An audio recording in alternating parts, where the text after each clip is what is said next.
Olá e bem-vindos novamente à nossa disciplina. Então vamos continuar falando sobre controle do florescimento.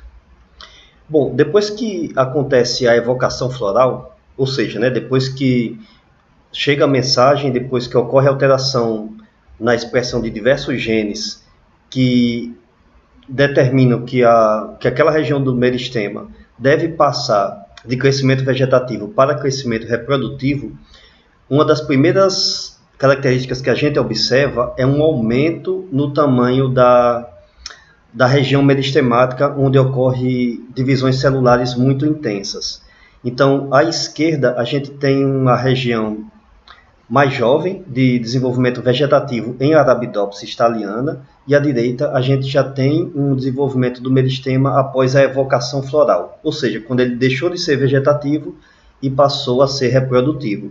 Então, a primeira coisa que a gente observa aqui é um aumento muito intenso nessa região central do meristema, indicando que as divisões celulares estão muito mais intensas após a evocação floral. Tá? Compare essas duas áreas que eu marquei aí na figura, nas fotos retiradas de microscópio, mostrando que à direita as divisões são muito mais intensas, então essa região central do meristema ela fica maior.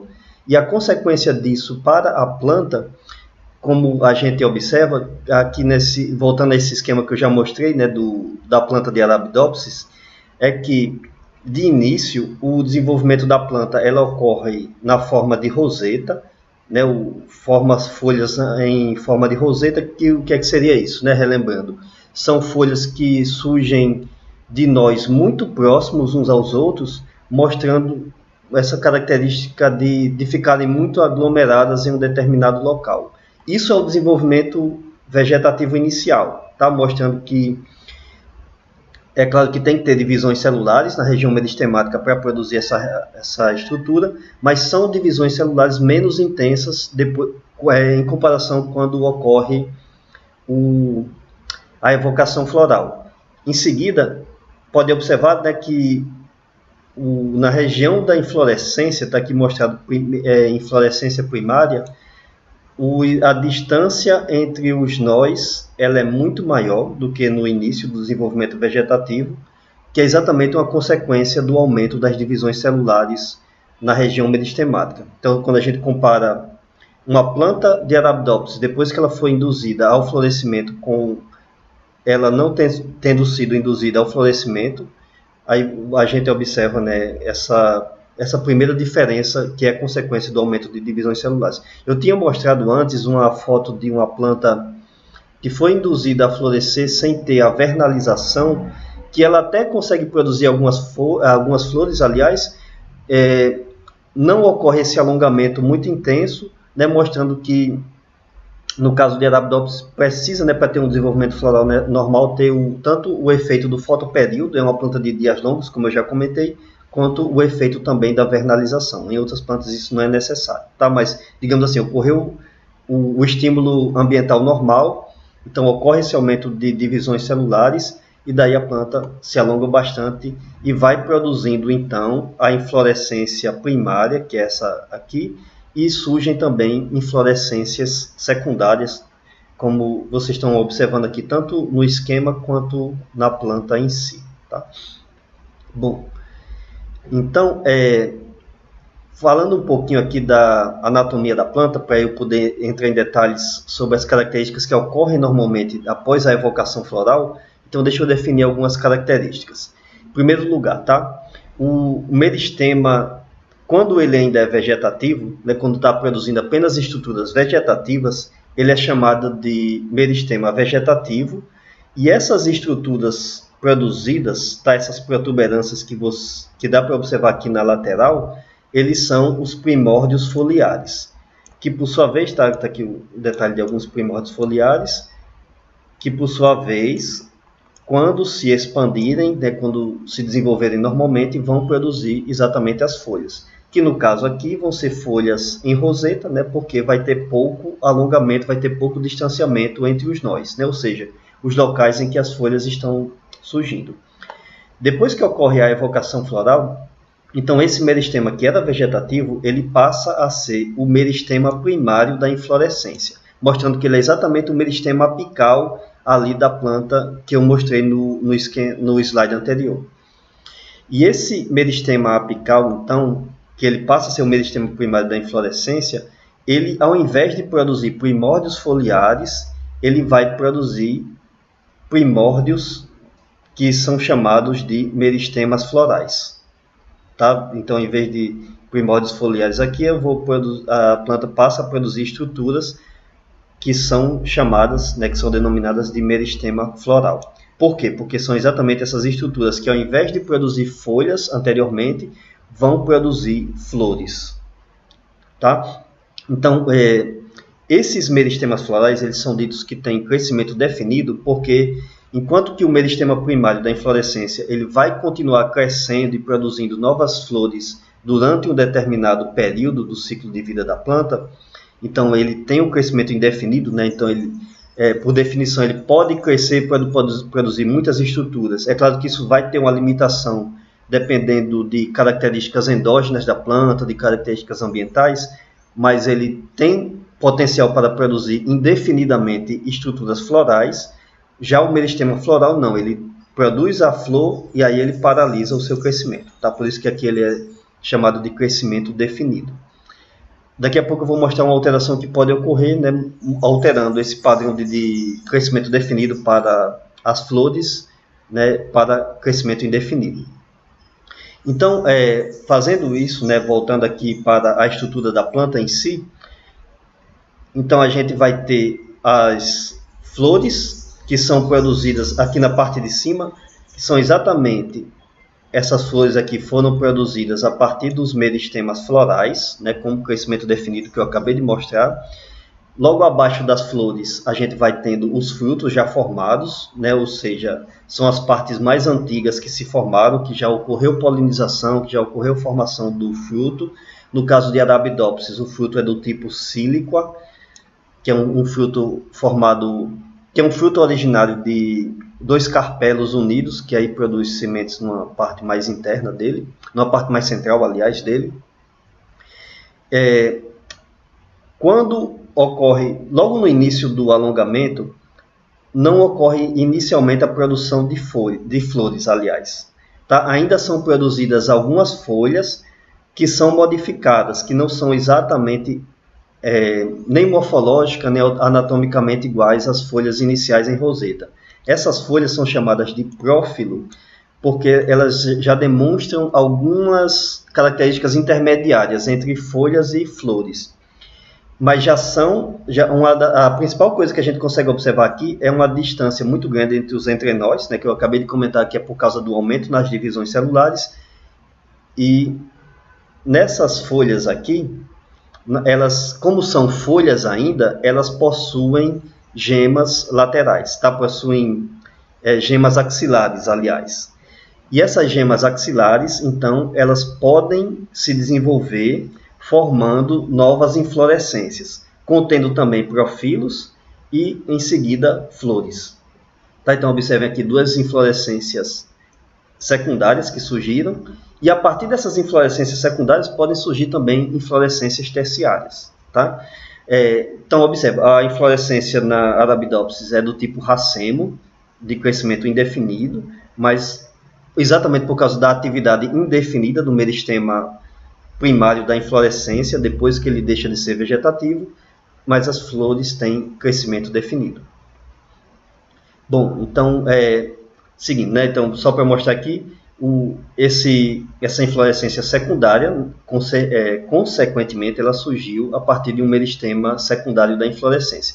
E onde estava esse meristema secundário da inflorescência? Estava exatamente na gema lateral do profilo, que se formou ali já após a evocação floral. Tá? Então, ou seja, já tinha na região do caule o estímulo necessário para a produção da nova, tanto da inflorescência primária quanto da secundária, né, que já é consequência do desenvolvimento da inflorescência primária. Isso daqui é um detalhe de uma flor de Arabidopsis. Então, são flores que, tá, para eu poder discutir depois o assunto, eu vou definir um pouquinho anatomicamente elas aqui. Então, são flores que possuem 4 sépalas 4 pétalas, as sépalas são essas verdes mais aqui abaixo, as 4 pétalas são essas brancas, logo acima. Ela produz 6 estames, sendo que 2 dos estames são menores. Aqui nessa foto a gente só consegue observar um dos estames menores e consequentemente 4 são estames maiores. Só dá para observar aqui 2, né? Os outros 2 estão no outro plano que foi feita a foto. E ela produz um gineceu que é formado pela união de 2 carpelos. Tá aqui exatamente essa estrutura central aqui, que está impregnada com grãos de pólen, né, que caíram exatamente, provavelmente, né, dos estames maiores que estão aqui em contato mais próximo, ou podem ter sido trazidos também através de polinizadores. Bom, então, na região central a gente vai ter, como eu falei, né, o fruto ele é formado pela união de 2 carpelos, então, consequentemente, o ovário da flor de Arabidopsis, ele é produzido pela união de 2 carpelos, tá? Que estão mostrados nesse esquema aqui na parte central, contendo diversos óvulos, que está em detalhes aqui, que aí, consequentemente, vão produzir as sementes da planta, né? Que ela tem capacidade de produzir uma quantidade muito grande de sementes, por isso que isso é uma das características, né, que faz com que ela seja utilizada como modelo genético. Tá? Mas vamos seguir aqui na nossa discussão sobre estrutura de flores, aliás. Bom, então representando aqui os 4 verticilos, que eu acabei de comentar, tá? Sépalas, pétalas, estames e carpelos, numa visão, né, de esquema longitudinal, que a gente pode ver aqui na letra A, num esquema mostrado como se fosse uma seção de corte, né, transversal, para a gente esquematizar como é que isso fica organizado. Então, estão aqui as 4 sépalas, mostradas em verde. Aqui em amarelo tem as 4 pétalas, os 6 estames mostrados aqui em azul, e o gineceu formado pela união de 2 carpelos, mostrado aqui em vermelho e um rosa mais claro na parte central da flor. Então, por definição, se diz que, como é uma flor completa, tá? Depois vocês podem voltar a entender o que é uma flor completa lá nas aulas de morfologia vegetal, ou seja, tem todos os verticilos normais de uma flor. Então, cada um desses verticilos ele é definido, e para entender como é que ocorre o desenvolvimento, já foi observado em Arabidopsis que o desenvolvimento ele é feito, ele é feito observando campos diferentes, tá? Então, isso aqui seria um esquema de diagrama mostrando, vocês podem observar aqui, tá? Campo 1, 2 e 3, daqui a pouco eu vou explicar por que surgiram esses 3 campos diferentes, mas cada campo, vocês estão observando que ele é feito pela interseção ou pela união de 2 verticilos diferentes. Então, o campo 1 é formado pelos verticilos que formam sépalas e pétalas, o campo 2 por pétalas e estames, e o campo 3 por estames e carpelos. Tá? Então, esses campos eles foram definidos porque se observaram que tem alguns genes que controlam exatamente a formação de estruturas florais. Tá? As estruturas que compõem cada um dos verticilos, elas são definidas através de alguns genes que são chamados de genes homeóticos.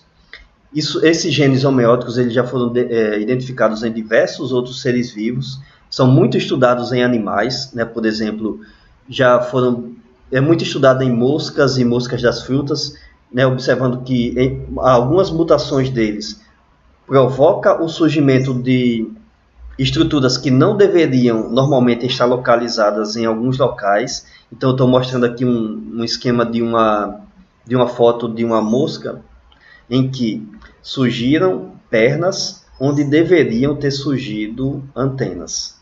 Tá? Exatamente na cabeça aqui da mosca. Tá? Vocês podem observar aqui na parte de cima, essas pernas, né, não deveriam ter surgido aqui. Então, por que surgiram aí? Porque ocorreu uma mutação em algum gene que deveria regular o desenvolvimento normal das estruturas do corpo desse inseto. E aí esses genes que são responsáveis pela formação de estruturas, eles são chamados de genes homeóticos, que são, por definição, né, chamados de genes reguladores mestres, que dirigem o desenvolvimento de determinados segmentos ou estruturas do corpo de qualquer ser vivo, tá? Bom, então voltando aqui às Arabidopsis, né? Então observem algumas características de alguns genes homeóticos. Aqui, mais à esquerda, a gente tem exatamente a planta do tipo selvagem, em que ela produz a flor exatamente como eu acabei de mostrar no esquema, há 2 slides anteriores, né, com os 4 verticilos florais formados normalmente aqui, sépalas, pétalas, carpelos na parte mais central e estames, logo antes dos carpelos. E aqui tem exatamente a foto retirada dessa flor, né, parecida com aquela que eu acabei de mostrar também. Então, observem alguns efeitos de mutações em genes homeóticos. O primeiro deles aqui na letra B é esse gene chamado de apétala 22, que é um dos genes homeóticos, e quando ele sofre mutação, faz com que ocorra a produção de carpelos, né, mostrado aqui na parte mais externa, onde deveriam estar sendo produzidas sépalas e pétalas. Essa outra mutação de um gene denominado de pistilata 2 faz com que ocorra a produção de carpelos, onde deveriam estar sendo produzidos estames. E mais uma mutação aqui, várias delas foram identificadas, tá? Aqui tem só algumas para exemplificar.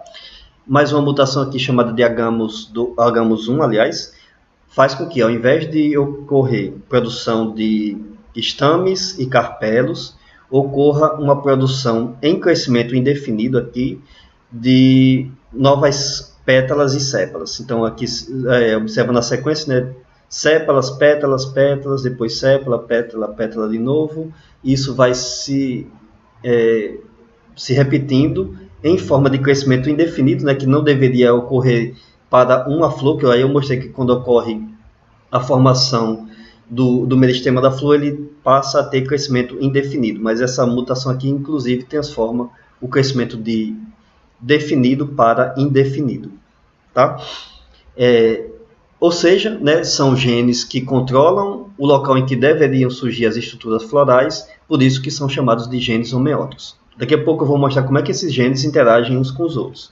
Uma outra coisa que a gente observa é que quando surgem mutações em genes que controlam a formação de cada um dos 4 verticilos, nesse caso aqui a gente está vendo uma mutação em Arabidopsis thaliana para 4 genes homeóticos, então AP1, AP2, AP3 e PI ao mesmo tempo.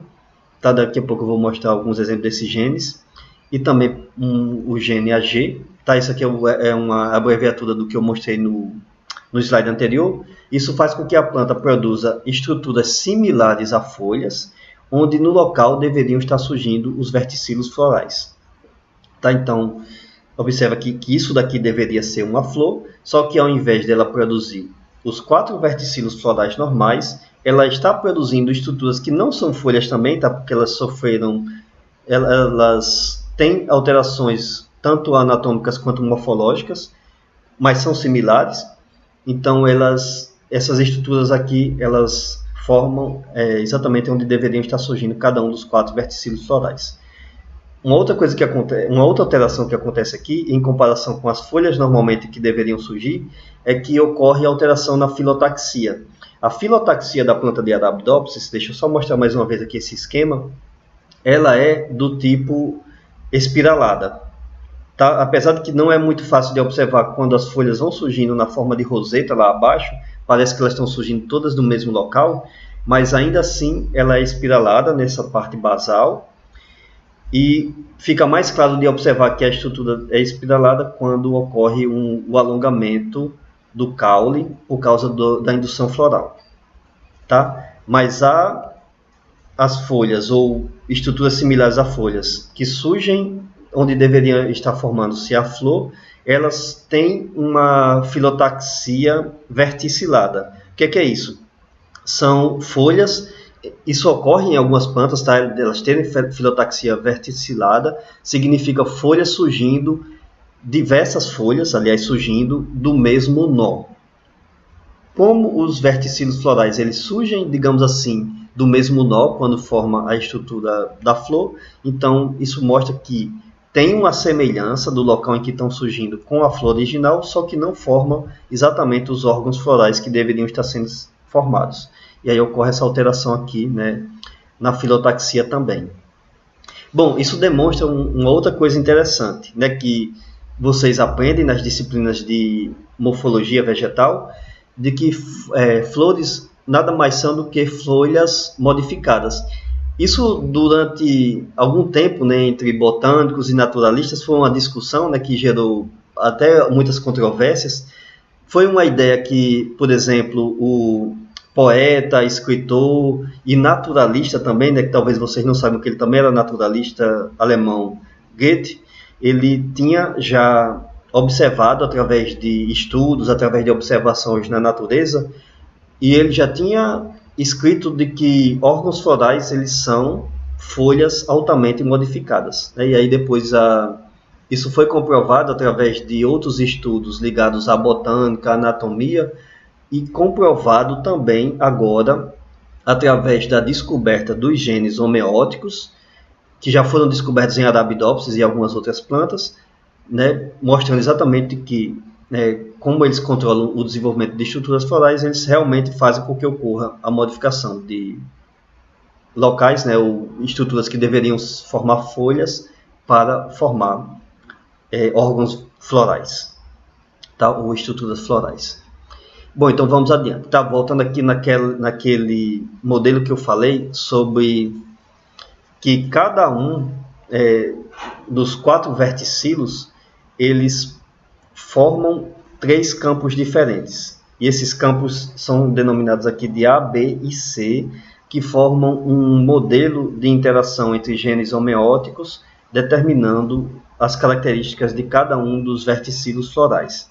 Então, esse modelo que foi comprovado em Arabidopsis e algumas outras espécies vegetais, ele é chamado de modelo combinatório, porque ele significa que as funções de cada um dos verticilos são determinadas por 3 campos, que são campos sobrepostos.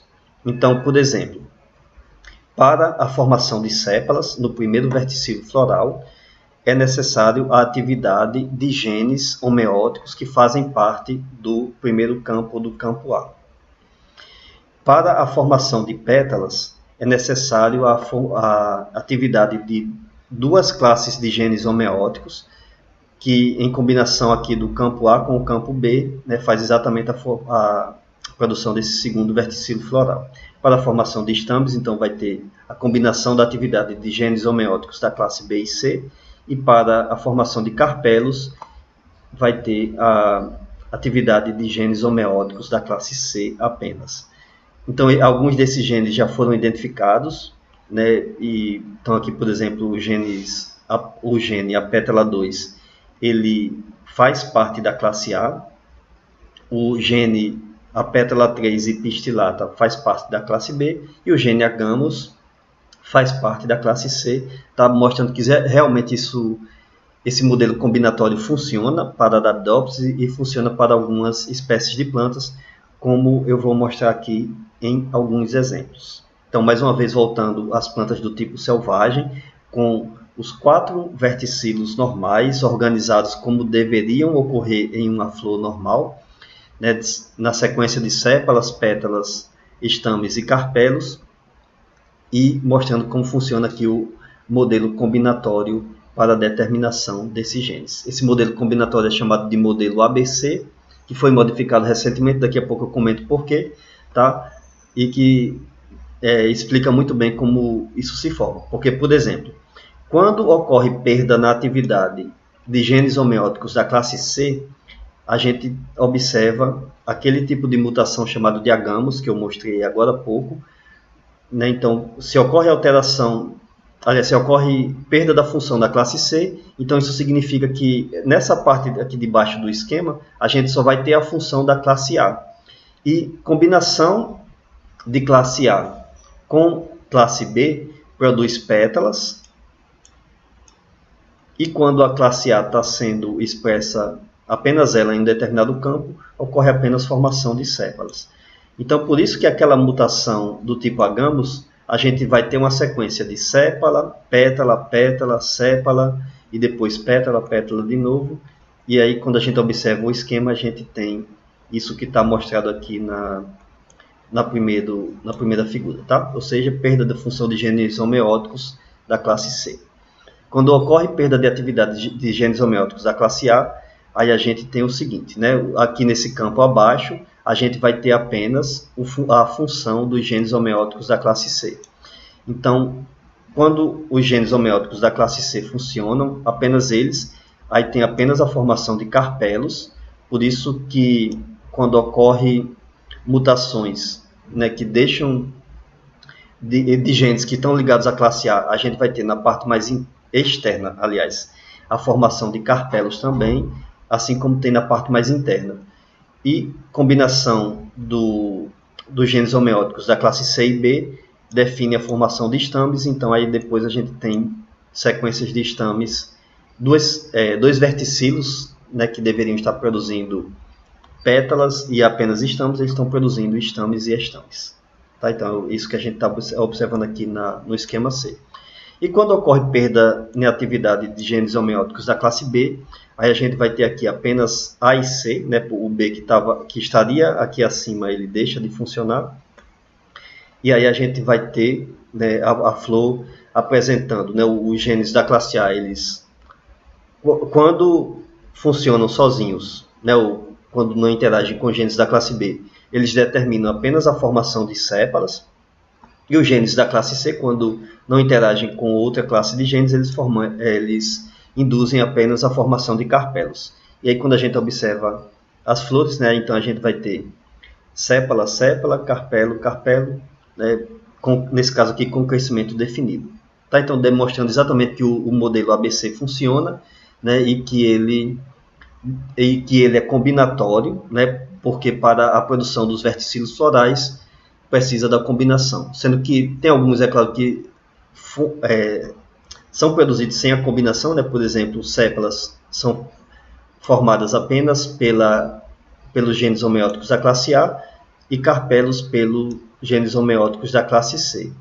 Tá? Mas é combinatório porque exatamente a gente vai ter, digamos assim, campos ao longo do desenvolvimento floral em que esses genes homeóticos são ativados em sequência para que a combinação entre as atividades deles vá induzindo a formação de cada um dos verticilos florais. Tá? Então, normalmente, né, primeiro sépala, em seguida pétala, depois estames e depois carpelos, tá? Na sequência do desenvolvimento daquele meristema floral que passou a ter crescimento definido, né? Então ocorre essas alterações aí na sequência, e em seguida, quando ocorre a formação normalmente dos carpelos, a flor para de produzir crescimento, digamos assim, o meristema para de crescer, mas os órgãos que iniciaram seu crescimento, eles vão se desenvolver até a estrutura final para que ocorra a formação final da flor. Tá? Bom, então esse modelo foi recentemente alterado porque se descobriu uma nova classe de genes homeóticos que foram denominados de genes da classe E, porque já tinham sido descobertos outros genes homeóticos da classe D, só que esses genes homeóticos, eles não são os genes homeóticos da classe D, eles não são responsáveis pela formação das estruturas dos 4 verticilos em si. Eles são essenciais para a formação dos óvulos. Tá? Então, se ocorrer alguma mutação neles, a flor se desenvolve normalmente, mas não produz óvulos. Sendo que os genes da classe E, eles interagem com cada um dos genes homeóticos, tanto da classe A, B e C, para formar normalmente os 4 verticilos. Como é que se sabe isso? Porque nesses genes homeóticos, nessas mutações foram descobertas em seguida, nesses genes homeóticos, quando ocorre alguma alteração, mesmo que não ocorra alteração em nenhum dos genes da classe A, B e C, mas as flores produzem apenas sépalas, que é o que está mostrado aqui na foto e no esquema desenhado, né, aqui na letra A. Então, observe, né, sequência apenas de sépalas, e aí, né, isso mostra que realmente os genes da classe E também são genes homeóticos, né, que são necessários para interagirem com os genes das outras classes para determinar o local em que se formam as estruturas florais. Então, o modelo ABC ele passou a ser renomeado, né, de modelo ABCE, né, para a formação de estruturas florais. Bom, esses genes homeóticos da classe E são tão interessantes, né, que quando se faz, por exemplo, plantas transgênicas, induzindo a que esses genes sejam expressos em locais onde normalmente eles não deveriam ser expressos, por exemplo, em plantas que estão no início do desenvolvimento, quando se faz com que ocorra, por exemplo, a indução da atividade tanto de genes da classe E quanto de genes da classe A e B, a gente vai ter a formação de pétalas onde normalmente deveriam estar se formando folhas, que é o aqui na planta no início do desenvolvimento, que deveria estar produzindo folhas em roseta, né, como eu acabei de mostrar na planta normal de Arabidopsis, ou até quando esses genes, nessa sequência, ou essas três classes de genes, A, B e E, são induzidas a serem expressos em cotilédones. Essa indução aqui é totalmente artificial, não é o que ocorre normalmente após o estímulo floral. Eles são controlados a serem expressos onde normalmente não deveriam ser, mas isso daqui serve exatamente para comprovar de que realmente a combinação dessas três classes aqui, né, e se o modelo funcionou aqui, provavelmente vai funcionar se a gente combinar outras classes, se a gente quiser, por exemplo, produzir sépalas ou estames ou carpelos, onde normalmente deveriam se produzir folhas ou até cotilédones, como está mostrado aqui na letra B, poderia ser possível também, porque aqui na letra B, ao invés da produção de cotilédones, está ocorrendo produção de pétalas também. Está modificadas, mas estruturas similares a pétalas. Tá? Então, mostrando que realmente esse modelo funciona para o desenvolvimento de Arabidopsis e algumas outras plantas também. Bom, então deixa eu comentar um pouquinho o que são esses genes homeóticos. Tá? Em primeiro lugar, todos os genes homeóticos, tanto de animais quanto de outros organismos, e no caso de plantas também, eles são fatores de transcrição. No caso de animais, esses fatores de transcrição, eles são do tipo homeobox. Tá? Não se preocupe com essas terminologias. Se vocês quiserem se aprofundar, vocês dão uma olhada em algum texto mais específico de biologia molecular, né? Mas para a nossa disciplina isso não é necessário. No caso de plantas, a maioria desses genes homeóticos, eles são chamados de genes MADS-Box. Tá? Porque esse acrônimo de MADS vem exatamente de alguns genes que foram identificados inicialmente, que são muito semelhantes entre si, e aí eles foram denominados exatamente para fazer parte desse grupo, e em seguida descobriu-se diversos outros fatores de transcrição. O que são fatores de transcrição? São genes que produzem proteínas que controlam a atividade de outros genes. Então, como esses fatores de transcrição são semelhantes a diversos genes que, por exemplo, controlam o desenvolvimento floral, eles, no caso de plantas, a maioria deles fazem parte dessa classe aqui, tá? da classe MADS-Box. Então, como é que são esses genes em plantas? Tá? Então, eles têm 3 domínios aqui especificamente. Tem exatamente o domínio MADS, que ele serve, né, para que esses genes se liguem, interajam com o DNA. Aqui na letra B está mostrando uma estrutura de DNA curvado, tá, em que o domínio MADS está interagindo com o DNA, mas ele também tem um domínio chamado de superhélice K, e tem um domínio aqui carboxílico terminal não conservado chamado de C. Tá? Então isso mostra exatamente como é que isso é importante para a interação desses fatores de transcrição. Porque quando eles interagem entre 4 deles. Tá? Então eles formam uma estrutura chamada de estrutura quaternária, que é o que está mostrado na sequência aqui. Tá?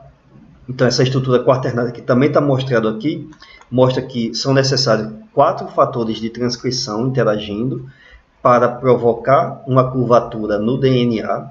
E quando ocorre essa curvatura no DNA, isso faz com que ocorra alteração na expressão de alguns genes. Alguns deles são ativados, ou seja, que são necessários para que funcionem apenas para a produção de estruturas florais, e alguns deles também são silenciados através da interação com fatores de transcrição desse tipo aqui, tá? Com fatores de transcrição de genes homeóticos em plantas. Por exemplo, estruturas foliares normais que deveriam estar se formando vão deixar de se formar, tá?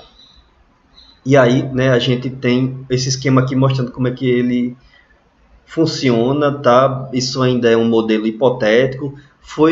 Tem alguns dados de pesquisa comprovando que isso daqui realmente funciona, né? Mas ainda a gente ainda tem muito mais dúvida do que certeza disso daqui, tá? Mas por enquanto, né, esse modelo aqui ele é bem interessante, que mostra exatamente aquela característica dos 3 campos, né, que eu acabei de comentar, e como é que os fatores de transcrição dos genes homeóticos interagem entre si para formar cada um dos 4 verticilos florais. Tá? Então veja aqui na sequência sépala, pétala, estame e carpelo. Né? Então por que, por exemplo, no campo 1, que deve se formar sépalas, né, que aí aqui 2 genes homeóticos já foram identificados, como por exemplo a pétala 1 e 2, como é que eles interagem, tá? Com o gene sepalata, né, que é o da classe E, né, que eu mostrei que eles interagem também, então eles formam exatamente aquela estrutura quaternária ali. No caso aqui, a pétala 1 é um gene do tipo MADS, o gene apelata 2, aliás, a pétala 2, ele não é um gene do tipo MADS, então ele não encaixa aqui nesse esquema, mas sabe-se que ele é necessário para a atividade na região do campo A, tá? Então, nesse caso aqui, então, para formar pétalas, precisa da interação dos genes do tipo sepalata de 1 até 4, tá? Já foram 4 que foram identificados até aqui. Provavelmente são redundantes, tá? Apenas um deles são necessários. E, então, como é que eles interagem aqui, né, com a pétala 1? Então, continuando isso aqui, né? No caso de formação de pétalas, a gente vai ter os genes a pétala 3 interagindo com o pistilata. Então, a pétala 3 ele faz parte do segundo campo, ou campo B, que eu tinha mostrado, né, no esquema. O apétala 1 e 2 faz parte do campo A. Então, exatamente para produzir pétala, precisa de ter atividade de apétala 3 e pistilata interagindo com a pétala 1, que é do campo A, tá? E sepalata, que é exatamente do campo E. Tá? E aí esses 4 fatores de transcrição interagem, consequentemente vão acabar interagindo com regiões diferentes do DNA, e aí por isso que é diferente a interação da formação de pétala com a formação, aliás, da formação de sépala com a formação de pétala, porque como são fatores de transcrição diferentes que estão formando a estrutura quaternária aqui, isso significa que eles vão, consequentemente, interagir com sequências de nucleotídeos diferentes. Ok? Então, aí, na sequência, né, para produzir estames, aí a gente já vai ter atividades de pistilata e a pétala 3, a mesma que tenho aqui, né, que são dos genes do campo B, interagindo com sepalata do campo E a gamos, que é do campo C já. Tá? Então, como já tem aqui um fator de transcrição diferente em comparação ao verticilo anterior, então ao invés de produzir pétala, a gente vai ter a formação de estame, e na região do carpelo, né, então vai ter aqui interação do gene AG, né, o agamos, com sepalata, formando essa estrutura aqui, né, sepalata com agamos de novo, então consequentemente vão interagir com outra região do DNA, vão controlar a atividade de outros genes, tanto silenciando quanto aumentando a atividade deles. Okay? Então é mais ou menos esse esquema, provavelmente vai se descobrir muito mais coisas ainda, né, mas já é um modelo que demonstra como pode ser controlado o desenvolvimento de verticilos florais, baseado tanto em dados experimentais que a gente tem atualmente e também dados de como esses fatores de transcrição do tipo MADS interagem uns com os outros. Só que nem todos os fatores de transcrição que controlam o desenvolvimento de verticilos florais são do tipo MADS, e nem todos os fatores de transcrição do tipo MADS em planta também controlam o desenvolvimento de estruturas florais. Então a coisa é mais complexa, né? Provavelmente a gente vai descobrir mais características mais adiante, né, através de estudos genéticos, mas por enquanto esse modelo explica, né, como é que ocorre o desenvolvimento floral. Bom, e para finalizar, né, tem algumas outras genes que foram recentemente descobertos que controlam também a simetria floral. Então, por exemplo, mutações que faziam alteração na simetria de flores já são conhecidas há muito tempo pelos botânicos e naturalistas.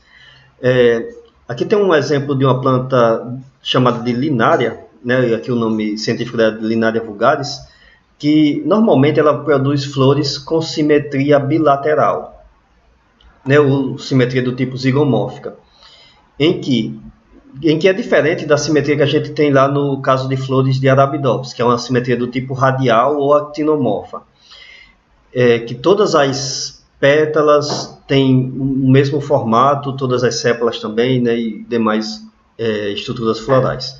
Então, nesse caso aqui dessa planta, a gente observa uma diferença grande entre as pétalas que, principalmente, isso é mais fácil de visualizar nas pétalas, né, que formam nessa região aqui de cima, em comparação das pétalas que estão na região de baixo. Então, isso faz com que a flor tenha uma simetria diferente, né, ela deixa de ser parecida com uma estrela e ela passa a ter apenas dois lados iguais, se a gente dividir aqui no meio, e aí isso, né, faz com que ocorra essa alteração na simetria. Então, por exemplo, há bastante tempo, até Linneu já tinha estudado, já tinha observado isso na natureza, de que algumas dessas flores, em algumas plantas, elas deixam de ter a simetria do tipo zigomorfa e passam a ter a simetria do tipo actinomorfa, ou, né, radial, que é o tipo de simetria que a gente viu, por exemplo, nas flores de Arabidopsis. Então, o Linneu, observando isso, ele chamou esse tipo de mutação de peloria, que significa monstro em grego. Tá? Então, atualmente, esse tipo de mutação que faz com que uma planta deixe de ter simetria bilateral e passe a ter simetria radial, ainda é chamado de mutante do tipo pelórico. Tá? Já se descobria, né, ou já se supunha há muito tempo que isso seria provavelmente provocado por uma mutação, já que o restante da planta, né, toda a sua morfologia, toda a sua estrutura, continuava sendo igual ao da planta sem mutação. Bom, então recentemente a genética ajudou a identificar como deve ocorrer esse tipo de mutação e quais genes estão envolvidos no controle do desenvolvimento das diferenças que a gente encontra na região dorsal, que é a parte de cima, tanto na foto do slide anterior que eu mostrei, como nesse caso aqui, dessas plantas do gênero Antirrhino. Então a gente vai ter aqui uma simetria também do tipo bilateral, com pétalas diferentes aqui na região de cima, que é chamada de região dorsal, e diferente das pétalas que estão na região ventral ou região de baixo aqui da flor. Tá? Então, como é que ocorre essa alteração? Aqui, como eu falei, é mais visível nas pétalas, porque elas formam estruturas maiores aí e são mais visíveis, né, no caso. Então, se descobriu que nesse caso aqui, algumas plantas de Antirrhino eles também sofrem mutação do tipo pelórica, e que essa mutação, por exemplo, foi identificada no fator de transcrição que está mostrado aqui no esquema C, que é o cicloidea, que é esse mostrado aqui como SIC, tá? O CYC, aliás, aqui. Tá? Que, por exemplo, esse fator de transcrição, ao interagir com outro, ele ativa um outro gene que é responsável pela identidade dorsal, né? Ou identidade da parte de cima, que, por sua vez, inibe fatores de transcrição do tipo DIV, que está mostrado aqui, e que são responsáveis pela identidade da região ventral. Então, como a região dorsal tem que ser diferente da região ventral, os fatores de transcrição RAD são expressos nessa região aqui da flor que está se formando, mas não são expressos, mas, aliás, inibem o desenvolvimento de fatores, inibem, aliás, a atividade de fatores de transcrição do tipo DIV na região dorsal. Então, isso forma uma estrutura diferente aqui. Enquanto que na região ventral, né, os fatores DIV funcionam porque eles não são inibidos pelos fatores do tipo RAD. Tá, então, isso começa a ser compreendido como é que esses fatores de transcrição interagem.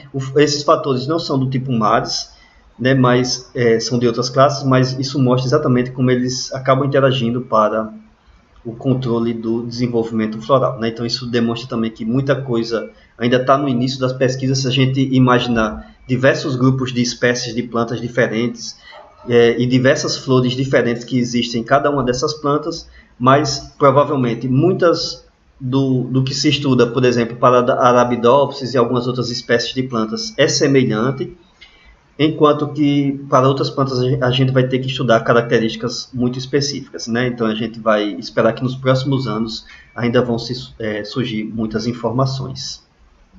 Bom, então, muito obrigado pela atenção e até a próxima.